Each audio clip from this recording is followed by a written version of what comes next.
Good afternoon, Pisces. This is Damien with HK Readings, Healing Culture Tarot, and I am here to do y'all's June General Love reading. This will be for Pisces, Sun, Moon, Rising, Venus, and or Jupiter. Cross watchers, you're totally welcome to the video. However, I will be reading from the perspective of the Pisces. Take the messages as they apply. You know that beautiful feeling when something resonates with you? That's the one you go with, and the rest. So, just to go ahead and give you a run through of what we have. I'm not gonna run through the Sibylla until we get there, but I will go through these here. We've got the Four of Earth with the Undines and Mermaids, and we have the Man reversed with Obao reversed.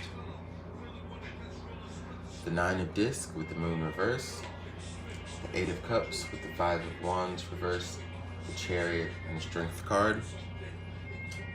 For the Chakra Wisdom Oracle, we have Grief and Wisdom. And for the Goddess Guidance, we have Ishtar and Mawu. Now, Pisces, these Pisceans that I'm reading for, this Pisces energy that I'm picking up on now is of an energy where it's like a very motivating type of energy. Okay, I feel like you're very much on your shit, Pisces, as far as not just taking care of your obligations and duties and responsibilities, but really making sure that you're climbing the ladder of success as you do it. Okay? Now, the goat that made it atop this mountain here that's sitting, or standing on his pinnacles, those four pinnacles, one for, each foot, it is symbolic of a long journey of this building process. You're doing things that you've been seeing through for a while now, and we're coming into the moment of, as far as recognizing how things have come into fruition, like appreciating the fruits of your labor, like that doesn't come until like now, So I definitely can say we're not talking about old energy, like new energy, that you're coming into right now.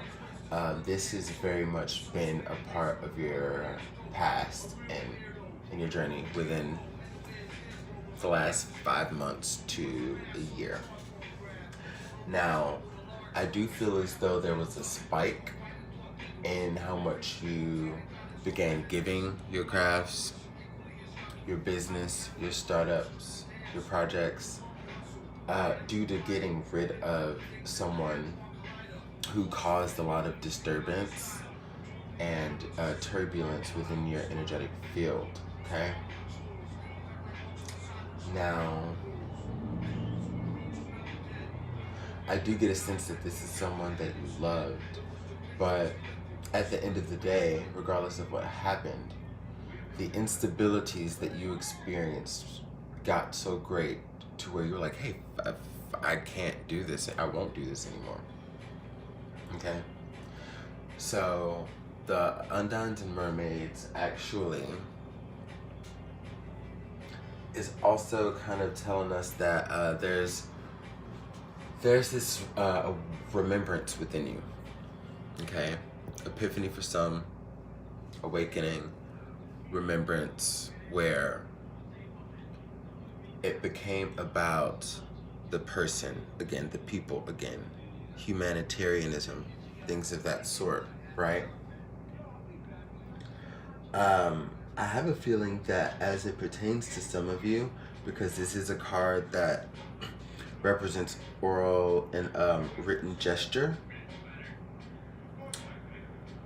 it's like some of you may be, I don't know, like art critics, because when I get like a lot of creative energy here. Some of you may be art critics, just public speakers. You may have a podcast, you may have a channel, but speakers, reporters, movie reviewers, or you may actually work in the field of not helping people by getting out the information in the tea, but you know, like those occupations, but more so into like the little like alleviation of physical pain, like psychotherapist, massage therapist, Reiki healers, various forms of, you know, being a doctor. That is actually what, you know, many of you may do. It's a service card. So where in instances it can warn that one must come into that service energy, depending on where what it's paired with. When it doesn't, you know, like when it has weak cards behind it or near it, that's when it's kind of indicative. But with it being paired in with the Four of Earth in the upright position, you know, it stands for just all of the positive qualities of embodying that service. So it's a great shift in energy. We go straight down, and this affirms what we were talking about. That was Tarot of the Moors. This is, Tarot of the Orisha. This is Tarot of the Moors here with the Nine of Discs. And, you know, we talk about starting to get those benefits in from everything you put in, starting to reap the benefits, starting to get the blessings, starting to see the monetary pour in, starting to see your wealth accrue, starting to see that you have, you know, you're able to get benefits, or you have a better benefits package, or there's more being contributed to your 401k. You know, these are all things that are starting to happen that, you know, that it ties into this Four of Earth energy. And I feel as though a lot of secrets had to be revealed. Again, a lot of things had to come to light as far as you removing things from your life that would have obstructed you on this journey. Okay? So though there are a lot of things that were left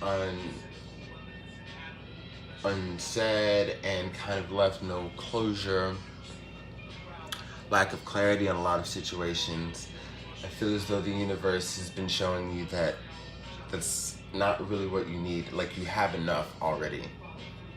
Enough to completely move on in a new direction that doesn't even have to be love-oriented. Because I see a deep love and deep passion coming from the work that you were doing,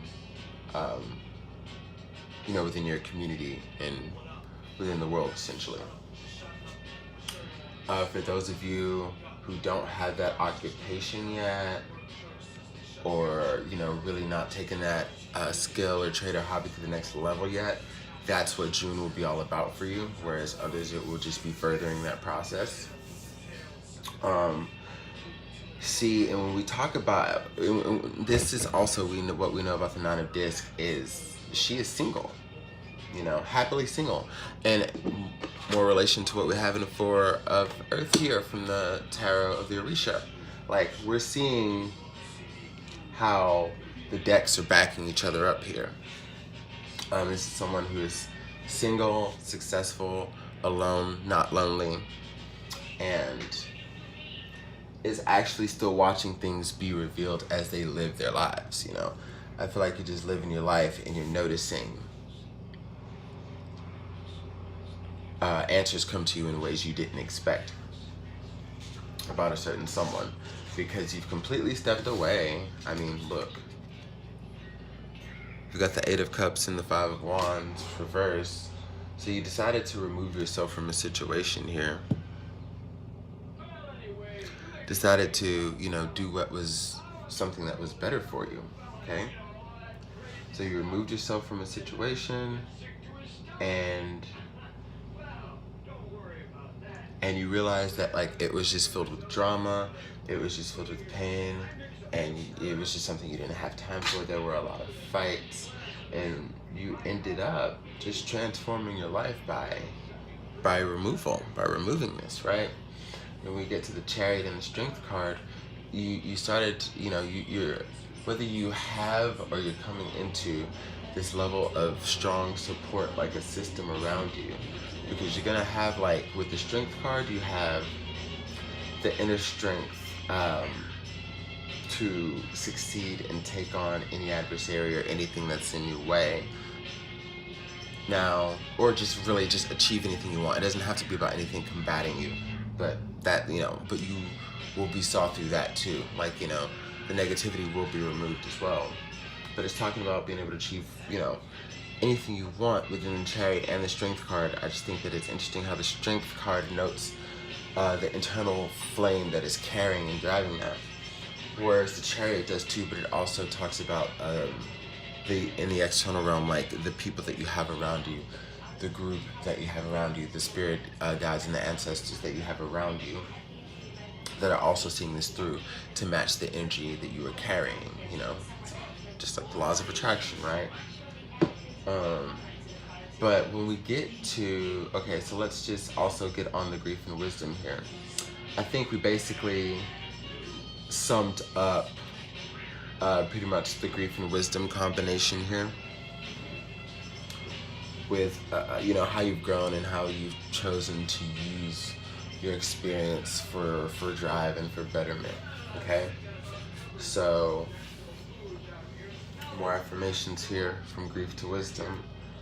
And, because I want to go ahead and get to this person really quickly, because them, as they come up, we have the Man reversed, and then we have Oba reversed as well. And then they tie into the Sibylla, so we'll get there. But what's interesting about them is that, okay, this individual that you cut off, and I'm actually getting that it's multiple people. I feel like it was a lover, but I feel like, life is never so simple, right? I feel like there have been people that you have been cutting off. I feel as though where you would stand as Oba in the upright position, like, the energy that you came in with, removing what was of detriment to you, or maybe just being too neutral and not doing anything for you at all, and you realize it was just, wasting space. You cut these people out, lovers, people who may have called themselves friends, or even acquaintances or associates, so it was even easier. And what I see for this person that you cut out, male or female, and also like the others, like this love interest along with the others, is that a lot of people are super jealous at your progress. A lot of people have not been able to reinvent themselves and come out of, especially this lover that you cut out, like they have not been able to get over the feeling of hopelessness. And not just about, like the fact of being without you, but just not knowing how to reinvent themselves, period. So where there are people who are still semi in your arena, I can see, not too, close to touch you, but people that are around, including this individual, it's like the fact that they feel such stagnation and can't move on, it has them in this very rash internal state, whereas I do see it being carried out physically too, to the point where there is a lot of selfishness. Again, there are a lot of fits, tangents, tantrums. Didn't mean tangents, but tantrums. This is a person who's kind of is off the rocker and is falling, progressively back into negative karmic cycles instead of going the other way, which would remove them and bring them on to more positive ones. Like, but, with that being said, I feel as though for any purpose that you may be reached out to, that you proceeded with caution and you just,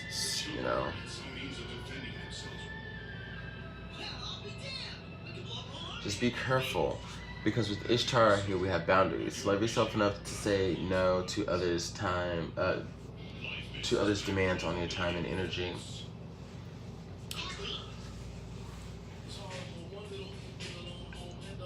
I feel as though, you know, coming from a sweet nature, you just,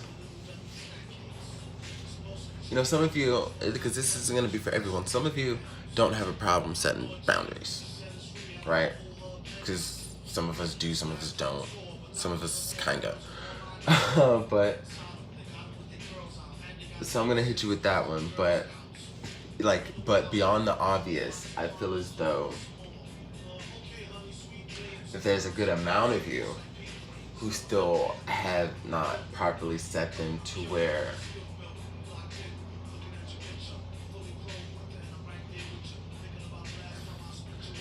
you don't have to, like, you know, you don't want to deal with someone, like, even if it's not like a dangerous situation, I guess what I'm getting at. Anything that would compromise your energy, I feel it's advisable to say, dealing with this past lover and any of these people that you've also cut out, is just to keep it where it's at, you know? Like, there's no need to, oh, well, okay, well, I just remove them on, as a friend on Facebook, I didn't block them. So they could still message me, or, you know, I deleted the number on my phone, but I didn't block it, so technically they could still contact me, and 9 times out of 10, I remember at least, like, the first 6 digits, you know, like, the first 6 of the number. Like, if I see, like, 718299, okay, that's her, or, you know, what was that, 713257, yeah. So, I think stronger boundaries need to be set, because it's at a moment where I don't want to say your mind cannot wander. Pisces, your mind can do whatever the hell it wants to, and I encourage it. But what I'm saying is, it's just like when we have Mawu, Mother Earth, you are called upon to help with environmentalism. So this goes back to, again, the work that you do helping, you know, your community and helping the people, whether it's a personality within, you know, media, or, you know, the social culture, whether it's in medicine, or, you know, just a physical healing practitioner, whatever it is, there's more emphasis for you to do it, because I feel as though you're seeing doors open up for you, opportunities opening up for you, and, like, you just gotta go. You just gotta, and you know these are the things you just gotta do. No more distractions, okay? Because especially with people feeling some type of way, that you can just make it out unscathed, quote unquote, and just transform yourself in your situation, or just get back on track to where you were before you even got involved with this bullshit with these people. Because I feel like you're lumping them up. It's not just like, oh, I had these shitty friends and then I had the shitty boo. It's like, nah, all y'all, fuck y'all. You know, and that's why I don't see much of a separation here. Like, there are, of course, like, separations within noting how this partner feels, but I feel as though when it came to taking out the trash, you were just like, oh, I gotta go. But yeah, as you are ascending, these people that are trying to come back in, again, aren't gonna have your best interest at heart. They will play like they will, but what they really want to do is see how they can bring you down or get whatever they can get from you, because when they're not fully healed, like, all they're gonna want to do is take from you and drain from you, and you're over that energy, Pisces. I know it. And that's why you're showing up in this strong Earth energy here too. And then, you know, you've got Strength and Chariot. As far as the Sibylla for them, though, it really, in a nutshell, is just talking about, you know, it's the epitome of a tower moment. Misfortune card is the tower in my Sibylla deck, but, and then we also have Death Reverse, so it's also just somebody who can't really let go of the fact that shit went south, okay? We've got Love Reverse, Despair in the upright position. Remember I told you, flying off the handle, flying off the lid, going a little nuts, fucking throwing tantrums with that O-bar reversed, and then we come over here, and then that's exactly what we see, because that's what the despair card's about, as it was, you know, over the love reversed with the death reverse, situation ending, not being able to let it go, and we have that Tower moment. And then on either side of that, we have them coming in at melancholy reversed, you in haughtiness in the upright position. So your ego and pride are intact, and you're happy, and you're balanced. Whereas they, on the other hand, again, just don't have a clue of what to do. And they can't seem to reinvent themselves. They can't seem to get out of the muck. They can't seem to find the hope, right? And that's just gonna be up to them. So maybe that's what, you know, shit, their readings will say for them for June, you know? Being silly. But, you know what I mean? Like, really, that's, but it's true tea, because, like, this is what it is for you. So I would only hope that for June is them getting their shit together, because at the end of the day, like, to be fair, they still have a journey and a process to go on too. So they, you know, I mean, and I'm sure you would want this for them. You know, you would want this for this person that you got rid of, you know, from, like, the love realm of your life, and also for these friends, like, hey, instead of worrying about, you know, my shine and what I got going on, and being, you know, a hater and being jealous and being envious and being, you know, just kind of outright with this this hostile nature and shit, why don't you go get yourself straight? For you. How are you gonna balance out from this? How are you gonna recover this? For you. You know what I mean? That's what you're feeling for them. Because Pisces, you're moving on and you're doing your thing, and, like, you just, I feel like you'd agree in saying that, like, the best thing that they can do, the best things people can do is go do them, right? I love you, Pisces.